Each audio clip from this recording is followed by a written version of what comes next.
बिस्मिल्लाहिर्रहमानिर्रहीम। अस्सलाम वालेकुम नाज़रीन, पाकिस्तान तहरीक इंसाफ के सेक्रेटरी जनरल उमर अयूब साहब ने इस्तीफ़ा तो दे दिया है और कल से आप ये सुन रहे होंगे कि उन्होंने इस्तीफ़ा क्यों दिया। इस हवाले से मुख्तलिफ वजूहात आप तक पहुँची हुई होंगी। कुछ इंटरनल पॉलिटिक्स की बात कर रहे हैं, कुछ ग्रुपिंग की बात कर रहे हैं और कुछ नए सेक्रेटरी जनरल के हवाले से कोई नई जिम्मेदारियां और नए तंजीमी ढांचे के हवाले से भी बात कर रहे हैं। हम आपको बताएंगे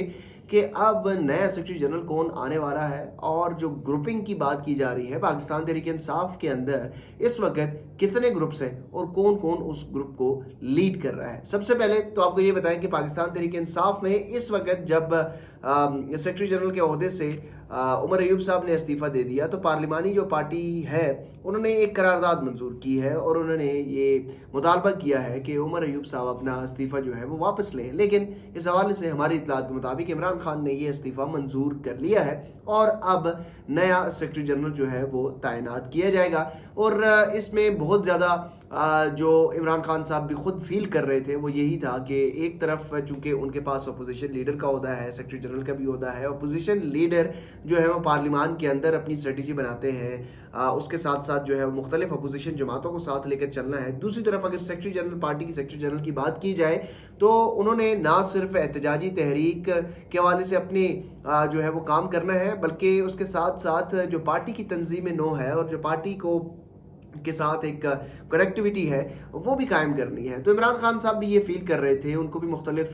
ग्रुप्स की जानब से ये फीड किया जा रहा था और वो खुद भी ये फील कर रहे थे कि जो पार्टी की इस वक्त पॉलिसी है उससे ये लग रहा है कि शायद सेक्रेटरी जनरल उमर अयूब साहब के ऊपर काफ़ी ज़्यादा बर्डन है और इस बर्डन के बाद उनको कोई एक अहदे से सबकदोश होना ज़रूरी है। तो हमारी इतलात तो ये है कि उमर अयूब साहब से इस्तीफ़ा जो है वो उनको कहा गया था कि आप या तो अपोजिशन लीडर का ओहदा रखें या फिर आप जो है वो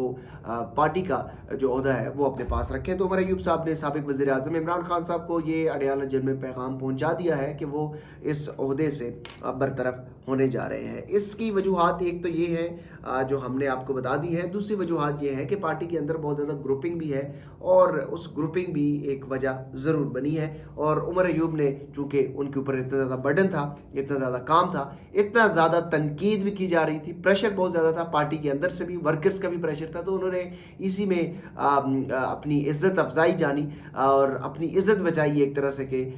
साइड लाइन हुआ जाए। क्योंकि अब जो पाकिस्तान तहरीक इंसाफ के अंदर चल रहा है वो जो भी नया सेक्रेटरी जनरल आएगा ये चीज़ तय है कि उनके ऊपर दबाव मज़ीद होगा, दबाव बढ़ेगा और ये मामला अब रुकने वाला नहीं है। जो इद्दत निकाह केस के फैसले के बाद अदालत के बाहर उमर अयूब साहब के साथ हुआ और उसके अलावा जो पाकिस्तान तहरीक इंसाफ के दीगर रहनुमाओं के साथ हुआ, इसमें अब तेज़ी आएगी और अगला 1 महीने 2 महीने में आप देखेंगे कि शदीद एहतजाज पाकिस्तान तहरीक इंसाफ के वर्कर्स की जानिब से पाकिस्तान तहरीक इंसाफ की क़यादत के ख़िलाफ़ किया जाएगा। और हमें तो इस हद तक ये इतलात मिली है कि शायद अंडे और टमाटरों के साथ भी इन क़यादत का इस्तकबाल किया जाए और इनके खिलाफ एहतजाज किया जाए। तो प्लानिंग इस हद तक बढ़ चुकी है और ग्रुपिंग इस हद तक जा चुकी है। अब पार्टी की यह अहम जिम्मेदारी कौन संभालेगा? हमारी इतलात के मुताबिक जो एडिशनल सेक्रेटरी जनरल हैं जनाब फिरदौस शमीम नकवी साहब, वो सोमवार से सेक्रेटरी जनरल कायम मकाम सेक्रेटरी जनरल का ओहदा संभालेंगे और डे टू डे अफेयर्स के ऊपर काम करेंगे उस वक्त तक जब तक सेक्रेटरी जनरल नया तैनात नहीं किया जा सकता। और ये भी इतलात मौजूद है कि शिबली फराज साहब भी अपने ओहदे से मुस्ताफ़ी होने का सोच रहे थे, उसके ऊपर संजीदगी से गौर किया जा रहा था, लेकिन उनके कुछ करीबी साथियों ने उनको ये मशवरा दिया कि आप इस वक्त जो है वो आपकी ज़रूरत है, अगर इस वक्त आप इस्तीफ़ा देंगे तो फिर उसका यही मतलब होगा कि मुश्किल वक्त में आप लोगों ने इमरान खान का साथ छोड़ दिया है। तो अब इमरान खान को इस सारी सूरत हाल से बाहर निकालने के लिए आपका ओहदे पर रहना भी ज़रूरी है। तो उन्होंने फ़िलहाल मुस्ताफ़ी होने से उनका जो फ़ैसला है उसको वापस ले लिया है और फ़िलहाल उन्होंने इसके ऊपर नज़रसानी की है। फिरदौस शमीम नकवी साहब वो इस वक्त जो है वो एडिशनल सेक्रेटरी जनरल के तौर पर मंडे से काम करना शुरू कर देंगे और डे टू डे अफेयर चलाएंगे। उसके बाद जो है वो नया सेक्रेटरी जनरल जो है वो तैनात किया जाएगा क्योंकि फिरदौस शमीम नकवी साहब जो हैं उनकी ख़ुद भी सेहत जो है वह उनकी इतनी इजाज़त नहीं देती कि वो प्रोएक्टिवली उस तरीके से काम करें। बुज़ुर्ग भी हैं, सेहत भी उनकी ख़राब रहती है, उसके साथ साथ कैंसर सर्वाइवर भी हैं। तो इसलिए इस वक्त जो है वो पार्टी को एक ऐसा मुतहरिक और प्रोएक्टिव और नौजवान सेक्रेटरी जनरल की ज़रूरत है जो कि मुख्तलिफ अमूर को बड़ी प्रोएक्टिवली अंजाम दे सके। तो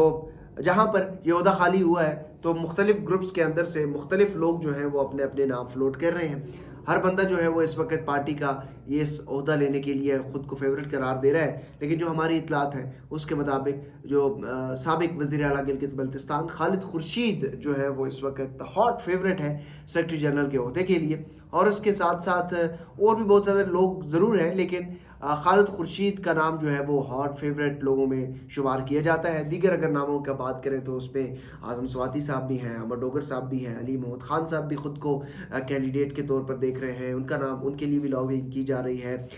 इसके साथ साथ जो है वो शंदाना गुलजार का नाम भी है। इसके अलावा जो है वो शेख वकास अकरम को भी देखा जा रहा है, आज़म स्वाति को भी देखा जा रहा है, ज़ैन कुरैशी का नाम भी देखा जा रहा है। लेकिन जो हॉट फेवरेट है वो हमारी इतलात के मुताबिक खालिद खुर्शीद साहब इस वक्त बड़े मजबूत उम्मीदवार के तौर पर देखे जा रहे हैं। इमरान खान के ख़ुद भी वो बड़े फेवरेट हैं और हो सकता है कि खालिद खुर्शीद को ये अहम जिम्मेदारियाँ दी जाए। लेकिन ये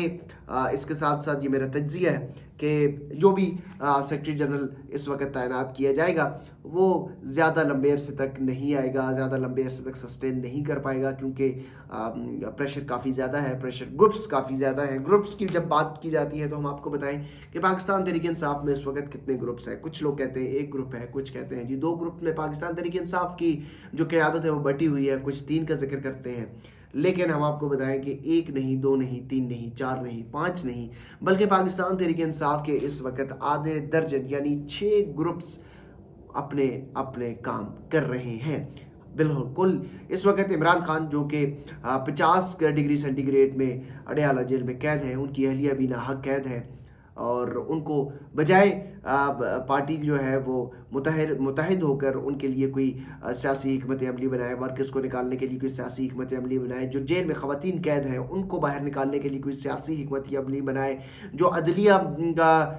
में इस वक्त जो दबाव डाला जा रहा है उनके साथ इज़हार यकजहती के लिए, उनके साथ खड़ा होने के लिए कोई सियासी हिकमत अमली जाए, इमरान खान के ख़िलाफ़ मुकदमात बनाने के लिए, जो मिसिंग पर्सनस हैं जो पाकिस्तान तहरीक इंसाफ के लोग हैं उनके ख़िलाफ़ कोई इक़दामात किए जाए, उनके हवाले से कोई हिकमत अमली जाए। अज़हर मिशवानी के जो 2 भाई हैं वो इस वक्त लापता हैं, उनके हवाले से अभी तक जो लीगल टीम ने जो स्ट्रेटजी बनाई है वो भी समझ नहीं आ रही। लेकिन उसके बावजूद ये सारी चीज़ें एक तरफ, लेकिन पाकिस्तान तहरीक इंसाफ के अंदर 1 नहीं, 2 नहीं, 3 नहीं, 4 नहीं, 5 नहीं, बल्कि 6 ग्रुप्स काम कर रहे हैं। उन ग्रुप्स में कौन कौन है? एक ग्रुप तो आपके सामने है जो इस वक्त मौजूदा क़यादत है, जिसमें शिबली फराज साहब हैं, जिसमें उमर अयूब साहब हैं, जिसमें रऊफ़ हसन साहब है। ये वो ग्रुप है जो कि इस वक्त पार्टी के ओहदों के ऊपर बराजमान है, जो कोर कमेटी के अहम रुकन हैं, अहम लोग हैं, ये पार्टी की पॉलिसी को ड्राइव करते हैं। ये वो ग्रुप है जो इस वक्त एक मजबूत ग्रुप है। इनके मुकाबले में एक ग्रुप जो है वो शंदाना गुलजार है, अली मोहम्मद खान है, शहरियार अफरीदी साहब का ग्रुप है, शेर अफजल मरवत साहब का ग्रुप है। ये दूसरा बड़ा ग्रुप है जो कि ज़्यादातर लीड कर रहा है खैबर पख्तूनख्वा से, इनके अंदर खैबर पख्तूनख्वा के अरकान हैं। तीसरा जो बड़ा ग्रुप है वो पंजाब से है और उसमें अमर डोगर साहब शामिल हैं, जिसमें शाह महमूद कुरैशी की जो फैमिली है, ज़ैन कुरैशी उसका हिस्सा है, अमर डोगर साहब हैं। ये वो ग्रुप है जो कि अपना एक पैरेलल तरीके से एक इनकी अपनी एक सोच है, अपने एक तरीके से काम करना चाहते हैं, अपने तरीके से ये आगे बढ़ना चाहते हैं। ये ग्रुप भी कोई ज़्यादा खुश नहीं है इस वक्त जो मौजूदा पॉलिसी है उससे भी, और जो ओहदे बांटे गए हैं उस हवाले से भी ये ग्रुप भी कोई ज़्यादा खुश नहीं है। चौथा ग्रुप वो है जो पाकिस्तान तहरीक इंसाफ का जो तशद्दुद होने के बाद, जिनके ऊपर तशद्दुद हुआ, अगवा हुए, और उस अगवा होने के बाद उनसे प्रेस कॉन्फ्रेंसेस नहीं करवाई बल्कि इंटरव्यूज़ हुए। उनमें वासिक क़य्यूम अब्बासी साहब हैं, उस्मान डार साहब हैं, सदाकत अब्बासी साहब हैं। ये वो लोग हैं जो कि पाकिस्तान तहरीक इंसाफ तशद्दुद होने के बाद छोड़ चुके हैं, लेकिन ये पाकिस्तान तहरीक इंसाफ के अंदर ही काम कर रहे हैं, पाकिस्तान तहरीक इंसाफ का हिस्सा है, पाकिस्तान तहरीक इंसाफ की जो क़यादत है उनके साथ काम कर रही है, और ये वर्कर्स के साथ भी इंटैक्ट है, अपने अपने हलकों में भी काम कर रहे हैं। ये चौथा ग्रुप है जो पाकिस्तान तहरीक इंसाफ के अंदर काम कर रहा है। पांचवा बड़ा ग्रुप जो कि सीनियर क़यादत पर मुश्तमिल है, उनकी जो लीड लीड कर रहे हैं, उनमें आज़म सवाती साहब हैं, उसमें डॉक्टर आरफ अलवी साहब हैं, फिरदौस शमीम नकवी साहब हैं। ये वो लोग हैं जो कि समझते हैं कि जो ये मौजूदा क़यादत है इनकी जो हिकमत अमली है वो दुरुस्त नहीं है, और जो सीनियर क़यादत है उनको आगे आना चाहिए, उनसे मशवरे करने चाहिए, उनको स्ट्रेटजी जो है वो अपनानी चाहिए। छठा बड़ा ग्रुप वो ये ग्रुप है जो कि इस वक्त जिसको लीड कर रहे हैं, इसमें अली अमीन गंडापुर साहब हैं और उनके साथ साथ जो उनके रहनुमा हैं, जो काबीना में हिस्सा है, जो लोग हैं, वो भी एक ग्रुप है जो ये समझते हैं कि पाकिस्तान तहरीक इंसाफ के अंदर जिस तरीके से हिकमत अमली बनाई जा रही है वो उनसे मुशावरत नहीं ली जा रही, उनको जो है वो मेन मरकज़ी क़यादत का हिस्सा होना चाहिए। वो भी एक तरह से काम कर रहे हैं। अली अमीन गंडापुर का जो खैबर पख्तूनख्वा में ग्रुप है, शंदाना गुलजार का, वो भी अलग है, अली अमीन गंडापुर का ग्रुप अलग है, और उसके साथ साथ अली अमीन गंडापुर के खिलाफ भी एक ग्रुप काम कर रहा है। आप इसको कह सकते हैं कि सातवां ग्रुप है, वो ग्रुप है जनाब तैमूर झगड़ा साहब का, और उनके साथ कामरान बंगश साहब भी हैं, और भी बहुत सारे लोग हैं। तो ये है पाकिस्तान तहरीक इंसाफ की इस वक्त ग्रुपिंग की सूरत हाल, कि हर छोटी छोटी जो ग्रुप्स हैं वो बने हुए हैं, और इस ग्रुप में क्या परफॉर्मेंस होगी, क्या कारकर्दगी होगी, क्या लोगों के लिए आवाज़ उठाई जाएगी, इसका फैसला आप खुद कर सकते हैं। अगले व्लॉग से मुझे इजाज़त दीजिए, अपना ढेर सारा ख्याल रखिएगा। अल्लाह हाफ़िज़।